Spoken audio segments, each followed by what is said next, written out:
E aí, meus queridões, como vocês estão? Só força? Tudo bem? Professor Patrick aqui na área e vamos dar continuidade ao nosso estudo do direito penal. Vamos continuar falando sobre o crime, a teoria do crime. Impressionante, né, galera? Como que o crime fascina. O ser humano, ele tem uma espécie de fascínio com o crime desde a nossa existência. Desde os tempos passados, o crime ele chama a atenção, desde Caim e Abel. Não é à toa que quando tem séries sobre que envolve crime, criminalidade, série que tem preso, são as que mais dão audiência, os serial killers, porque o crime está na nossa raiz, não no sentido de que a gente quer praticar, mas o ser humano ele é fascinado por esse assunto desde os tempos de Caim e Abel. Olha lá, se não for desde antes disso. Então, bora lá dar seguimento ao nosso estudo aqui da teoria do crime. Tá aí a logo do Lyon Concurso. Siga a gente nas redes sociais: Instagram, Facebook, TikTok. Aguardo vocês lá. Então, bora lá dar seguimento a esse estudo aqui. Nós vamos falar aqui hoje, iniciar nosso estudo pelo iter criminis. O que é iter? Iter é um termo em latim que quer dizer caminho. Caminho. Iter criminis é o caminho do crime. Então, o caminho do crime, o iter criminis, ele, ele passa por algumas fases. Ele passa pelas seguintes fases aqui, olha. Ele tem a fase da cogitação. Cogitação. O que é cogitação? Quando o intento delituoso, olha que nome bonito, intento delituoso, quando a vontade de cometer crime, ela está ainda na mente do possível autor, do possível cometedor daquele delito. Então, isso é cogitação. Cogitar é pensar. Pensar. Nossa, será que eu cometo ou não cometo aquele delito? Daqui a pouco a gente vai esmiuçar a cogitação. Então, depois da cogitação, nós temos a preparação. Preparação. A exemplo da imagem aqui, ó. Essa imagem é apenas simbólica, beleza? São dois personagens aqui, não são criminosos de verdade. E esses dois personagens estão na fase de preparação do delito. Preparação. Então, eles já passaram da cogitação e agora estão na preparação. Aí vem a terceira fase, que é a fase da execução. Execução. É a fase em que os agentes eles vão praticar mesmo o delito ou pelo menos tentar a execução. E a quarta fase é a consumação. Consumação. O que é consumação? É quando o delito ele preenche todos os elementos do tipo penal. Matar alguém. Quando alguém é morto, então houve a consumação. Matar um cadáver. Não, aí não houve consumação porque é um crime impossível. A gente vai ver isso mais à frente. E aí tem um outro item que não faz parte do iter crimes, tem um outro tópico, que é a fase do exaurimento. Exaurimento.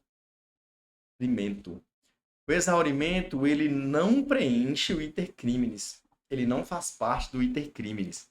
Mas é importante por quê? Porque ele dá uma espécie de sequência a essas fases aqui. Por exemplo, a extorsão mediante o sequestro. O agente foi lá, cogitou, nossa, vou sequestrar alguém para pedir um resgate. Ele prepara o local, o cativeiro, depois ele vai lá, de fato ele rapta a pessoa, então consumou aí o delito. Agora, se o pagamento de fato for, for ocorrido, ou seja, se o pagamento acontecer, nós temos aí o exaurimento, mas com pagamento ou não, já houve aí o crime de sequestro e também a extorsão em si, porque a extorsão ele não precisa necessariamente de receber o bem ou o valor a ser extorquido. A entrega do bem ali pela vítima, digamos assim, ele é um mero exaurimento. Mas tá bom, isso aqui foi só uma introdução. Agora vamos nos aprofundar nessa bagaça, porque aqui quem manda é você. E com calma, com tranquilidade, a gente vai vencendo esse nosso edital do seu concurso, beleza? E aí, o que que vai fazer você passar? É você resolver muitas questões. Aprenda a teoria e resolva muitas questões. É nóis? Então, bora lá falar sobre o tal Itercrimes. Então, aqui, olha, falamos que o Itercrimes é o caminho pelo qual o crime percorre, pelo qual o crime passa. E aí, olha, são as fases pelas quais passa a conduta criminosa até consumar-se. Então, nós temos três fases internas. Perdão, nós temos uma fase interna, que é a cogitação, e as demais fases externas. Então, olha aqui, ó, fase interna. Cogitação é a ideia do crime. É a ideia do crime. É o plano mental. Por exemplo, pensar em matar o inimigo. Ou então, um outro exemplo, quando ali os possíveis agentes estão passando em frente à joalheria e ele vira e fala assim: poxa, nós poderíamos então subtrair, vamos furtar algumas joias dessas. Então, o furto, o furto, que é a subtração sem violência ou grave ameaça. Então, essa é a fase da cogitação, tá bom? Então, é, não é punível, salvo nos crimes de ameaça, de apologia, etc. É porque existem alguns crimes que a própria cogitação ela já chega a ser a, a receber uma punição. Depois nós vamos aprofundar mais nisso aqui. Mas até então, quero que você entenda essa questão da cogitação aí. Então, cogitação é a fase interna. Só relembrando, é uma fase interna. Agora, fase externa. A fase externa, via de regra, ela é punível. Por que via de regra? Porque pode ocorrer alguma ocasião em que a fase externa ela não chega a ser punível.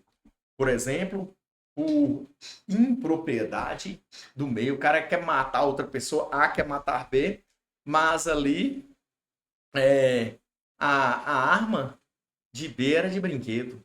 A arma de A era de brinquedo, por exemplo. Então, vamos lá. Então, aqui a preparação. Olha, preparação. Então, aqui nós estamos entrando na fase externa. Preparação. Meios para executar o crime. Em regra, não é punível, salvo crimes de preparação autônomos. Existem crimes que a própria preparação ela já consiste em uma punição em si. Por exemplo, posse de pé de cabra e apetrechos de falsificação, ou petrechos, né, de falsificação, a própria associação criminosa. Então, a mera preparação aqui, olha, já constitui crime. Agora nós vamos para a execução. É o início da conduta. A execução é o início da conduta. Integra o núcleo do tipo penal. Que o, é aqui que o agente ele vai dar início, por exemplo, à ação de matar alguém, à ação de lesionar alguém. Então aqui, olha, o exemplo aqui, ó, apontar a arma e puxar o gatilho. Aqui também nasce a tentativa. A tentativa ela está prevista no artigo 14, inciso 2 do Código Penal. Mais à frente nós vamos detalhá-la. Mas o que que diz a tentativa? A tentativa fala o seguinte, que quando o crime não ocorre por circunstâncias alheias à vontade do agente, aí nós temos, então, uma tentativa. Então, falamos da fase externa. Então, aqui falamos da preparação, né? Preparação. Agora nós vamos falar da execução, já. Só um minuto. Falamos da preparação, falamos da execução, agora vamos falar da consumação. Então, o que é a consumação? A consumação ela ocorre, olha aqui, professor. Consumação ocorre quando aquela conduta ela reúne todos os elementos do tipo penal. Aí acontece a consumação. É o matar alguém, artigo 121, lesionar alguém, artigo 129. Então, consumação, olha, consumado é o crime que reúne todos os elementos do tipo penal. É o ponto final do iter criminis. O iter criminis se encerra aqui, olha. Depois da execução, temos a consumação. Para que serve o momento consumativo? Tem várias finalidades. Saber quando é que um crime foi consumado. Ó. O momento consumativo define se houve tentativa. Então, a tentativa ela é punida com 1 a 2/3. Então, ela não é punida com a pena total do delito consumado. Quanto mais próximo da consumação, maior será a pena. Então, por isso que é importante saber a tentativa. Marca o início da prescrição. Deixa eu desaparecer aqui para você poder ver essa tela. Marca o início da prescrição do delito. Quando é que ele vai prescrever? E também ajuda na competência territorial, né? Competência territorial. O que é competência territorial? As autoridades em si, elas dividem as autoridades, por questão de política criminal, elas dividem por território a maneira de agir.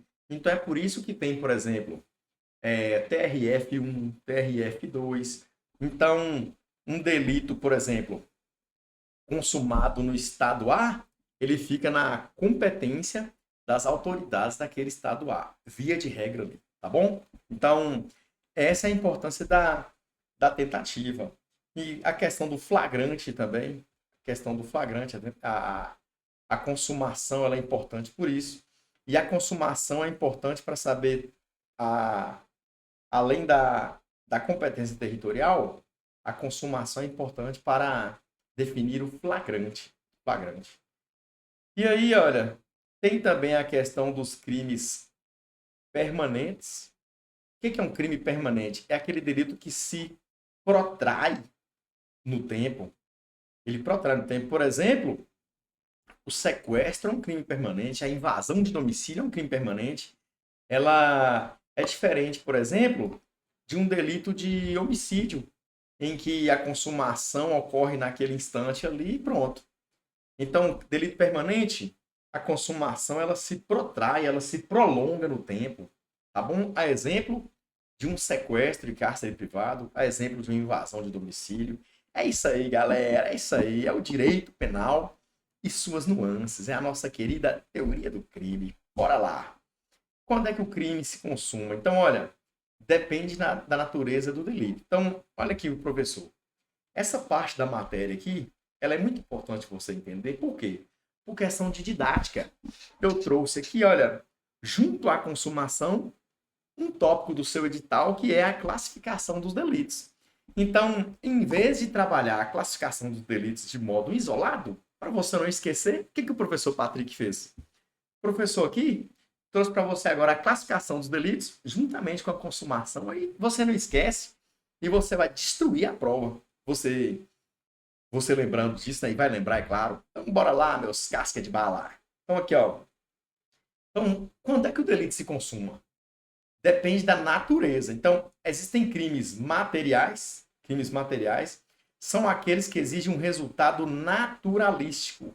O crime material, ele exige um resultado naturalístico, uma modificação no mundo exterior. É o lesionar alguém, é o matar alguém, é a subtração da coisa alheia móvel, é a subtração via ameaça no roubo. Então, é isso. Nos delitos materiais, exigem resultado naturalístico, modificação no mundo real, e a consumação, olha, ela vai se dar quando esse resultado ocorre. Por exemplo, matar alguém, a consumação ocorre, obviamente, com a morte da vítima, né? Então, os critérios médico-legais vão analisar isso aqui. Então, por exemplo, lá no Código de Processo Penal, ele traz lá o tempo em que é necessário para confirmar a morte. Então, aqui a lesão corporal, ela se consuma com ofensa à integridade ou à saúde da vítima, ainda que seja uma lesão leve. Ainda que seja uma lesão leve. Então, nós temos aqui, então falamos quando ocorre a consumação nos crimes materiais. Então, aqui, olha, o crime de dano, quando há destruição ou deteriorização do bem, ocorre a consumação. Quando é que ocorre a consumação no delito de furto? Ocorre aqui, olha, com a inversão da posse da coisa. Com a inversão da posse da coisa alheia móvel. Então, imagine a cena aqui, olha. A velhinha está lá aposentada, a vovó está lá e no banco acaba de sacar um valor. Ela sai ali do banco e alguém passa, subtrai esse valor dela, a aposentadoria dessa velhinha, dessa senhora. E aí, mesmo que por questão de segundos, essa velhinha é ágil, a velhinha no passado era lutadora de MMA, essa velhinha vai lá, toma o valor da mão do agente. Então, o que aconteceu nesse caso aí? Aconteceu uma tentativa. Agora, se por questão de segundos, essa pessoa ficou com esse valor, reza a doutrina que ainda assim houve ali uma espécie de consumação. Então, aqui, a inversão da posse da coisa ali é móvel. No instante em que o delinquente ele traz para si a coisa, já houve a consumação. Houve a consumação. Isso é muito importante. Então, o roubo é o mesmo em relação ao furto. Porém, ele ocorre mediante violência ou grave ameaça. Então, o artigo 157 do Código Penal ele é muito parecido com o artigo 155. O artigo 155 do furto, ele fala assim, olha, subtrair para si ou para outrem coisa alheia móvel. Pronto. E o roubo, ele fala, subtrair para si ou para outrem coisa alheia móvel mediante violência ou grave ameaça. Só tem essa modificação aí. Então, ele se consuma com a inversão da posse também, ainda que de modo momentâneo. Aí a pegadinha, ó, não precisa que essa posse seja mansa e pacífica. Não precisa. Beleza? Para a consumação do furto e do roubo. Então, independente se foi uma posse mansa, se a pessoa, o delinquente, ele subtraiu de forma mansa ou pacífica, ou de modo violento, vai ocorrer o delito, o furto, por exemplo. Tem um chamado encontrão. O que é o encontrão? Quando o delinquente ele esbarra na vítima e nessa subtração ele, por exemplo, subtrai seu celular, subtrai algum valor da sua bolsa. Então, recapitulando, independente se houve a posse mansa e pacífica, vai consumar ali o furto. E dando continuidade, nós vamos falar então aqui, olha, quando é que se consuma os crimes formais? A lei descreve, o crime formal, olha, a lei descreve um resultado, mas a consumação não depende desse resultado. No crime formal, a consumação não depende do resultado, não, é um mero exaurimento. O resultado aqui, olha, nos crimes formais, ele é um mero exaurimento. Ele é um mero exaurimento. Consumação. Então, com a realização da conduta típica, já é suficiente a consumação. Por exemplo, a ameaça.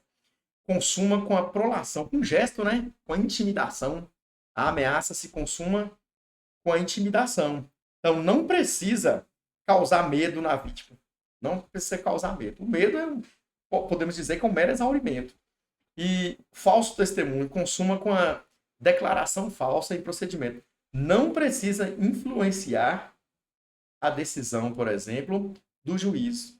Falso testemunho é um delito, por exemplo, em que alguém mente em juízo, mente para enganar o juiz ali, para tentar convencer o juiz. Isso às vezes acontece muito na justiça do trabalho. Então, independente se isso aí influenciou ou não a decisão do magistrado, independente se influenciou ou não a decisão do magistrado, vai ocorrer a consumação em si. Beleza? Então, gravou essa tela aí, bora para o próximo. Outro exemplo aqui é a extorsão mediante sequestro. Ela se consuma com o sequestro para obter vantagem, independentemente do pagamento. Imagine a cena: A quer sequestrar B. E de fato ele vai lá e sequestra. Sequestra para obter uma vantagem. Para obter uma vantagem. Mas essa vantagem, ela não é necessária para configurar aqui esse delito de extorsão mediante sequestro. O recebimento da vantagem é um mero exaurimento do delito. Vai funcionar lá no final, por exemplo, como uma causa de aumento de pena. E aí, na extorsão é um outro exemplo. A linha segura para o concurso é o seguinte, ó. Consuma-se quando o constrangimento produz a conduta pretendida com finalidade de vantagem. O efetivo recebimento, novamente aqui, ó, na extorsão, assim como na extorsão mediante sequestro, o recebimento é um mero exaurimento, vai influenciar lá na pena. Então, observação, evite afirmar que a extorsão se consuma só com pagamento, beleza? Não precisa necessariamente do pagamento. O pagamento é um mero exaurimento do delito e vai servir lá na fase da pena, para aumentar a pena e assim segue. Aí nós temos também, quando é que se consumam os crimes de mera conduta? Professor, o que é crime de mera conduta? Existem alguns delitos que a mera conduta, olha, a mera conduta já constitui uma consumação. Já se faz consumado. Olha aqui, não pedem resultado naturalístico, nem resultado jurídico, além do fazer ou não fazer. A consumação ocorre no instante, olha, da prática de um comportamento. Exemplos: porte ilegal de arma, se o tipo aplicável for de mera conduta. Então, aqui, ó, o porte, esse pedaço aqui, ó, se o tipo aplicável for de mera conduta, é a continuidade dessa passagem aqui. Então, aqui, ó. A consumação ocorre no instante da prática do comportamento se o tipo aplicável for de mera conduta. Por exemplo, o porte ilegal de arma de fogo. A mera conduta de portar uma arma de fogo de modo ilegal já configura o delito, a consumação. Violação de domicílio, já demos esse exemplo, tá bom? Então a permanência ali já faz o crime ser consumado. Quando é que se consumam os delitos omissivos? Isso aqui é muito comum cobrar em prova de delegado. O Ministério Público também cobra muito isso aqui. Então, olha, omissivos próprios. Ele se consuma no momento da omissão, quando o agente devia e podia agir e não agiu. Por exemplo, omissão de socorro. Omissão de socorro. Então, vamos por partes. O que é esse tal omissivo próprio? Omissivo próprio é a omissão em si. É o deixar de fazer alguma coisa. É deixar de prestar socorro. Mas existem também os chamados omissivos próprios, ou então são aqueles chamados de comissivos por omissão. O que quer dizer isso? O que é um crime omissivo impróprio? Existem algumas condutas e a lei determina um fazer do agente. Quando ele não faz aquilo ali, ele cometeu um delito omissivo, beleza? Um delito omissivo impróprio. Então aí, nós podemos dar exemplo a figura dos garantidores do artigo 13, parágrafo 2º do Código Penal. Crime omissivo impróprio. Por exemplo, a mãe ela tem o dever de alimentar o filho. E quando isso acontece, quando a mãe não alimenta e o filho vem a morrer, nós temos aí então um crime comissivo por omissão, ou então chamado de omissivo impróprio. Outro exemplo também de crime omissivo impróprio é quando alguém assume o dever de fazer algo, Por exemplo, você ajudou uma velhinha a atravessar a rua, mas no final você deixa a velhinha lá e sai correndo, um carro mata a velhinha. Você, com a com a sua afirmação em ajudar essa velhinha, você se colocou como garantidor. Então, o resultado naturalístico é responsabilidade sua. Então, quando você assumiu esse dever, por lei agora, você se tornou um garantidor, um responsável por aquela conduta. E quando você deixa o resultado acontecer, não vou falar você não. Quando o agente deixa o resultado acontecer, ele cometeu um crime omissivo impróprio, ou então comissivo por omissão. Nada de dar exemplo com você não. É o exemplo de um terceiro. Beleza? Então, aqui é onde ocorre a omissão a consumação dos crimes omissivos. Omissão é o não fazer. E aí nós temos omissivo próprio. Mas a lei vai determinar algumas condutas ali no parágrafo 3º do Código Penal e que vai determinar um crime omissivo impróprio. Beleza? Então, bora lá. Quando é que se consumam os crimes permanentes e os crimes instantâneos? Crime permanente. A consumação se protrai no tempo, por vontade do agente. Por exemplo, já falamos do sequestro e cárcere privado. A consumação permanece enquanto dura a privação. Enquanto a pessoa está ali olhando o cárcere privado, está tendo sequestro. Cabe, inclusive, olha, flagrante a qualquer momento, até cessar a permanência, até acabar a permanência. Então, a prescrição desse delito ela vai contar do fim da permanência. Do fim. Imagina ali que a polícia invadiu o cativeiro, apreendeu todos os agentes. Então, a partir daí vai contar a prescrição. Isso faz lembrar do exemplo do jogador Marcelinho Carioca, né? Ele estava em um local, falou que estava sequestrado, a polícia chegou e tal, e prendeu os meliantes. Então, a partir dessa prisão, que começa a contar para esses meliantes a prescrição do delito. Quando é que vai contar a prescrição, que significa o prazo que o Estado tem para julgar, tá? Ou senão perde o prazo. E acredite, existem muitos crimes que o Estado, eu posso dizer que uma grande maioria de delitos o Estado não consegue julgar e acaba por prescrever. Ao final agora dessa aula, eu espero que você tenha entendido e volte à matéria, faça uma revisão para você não ficar perdido. Viu? Revise a matéria, faça exercícios e é isso aí. É nóis, tamo junto, Deus te abençoe muito, até a nossa próxima aula.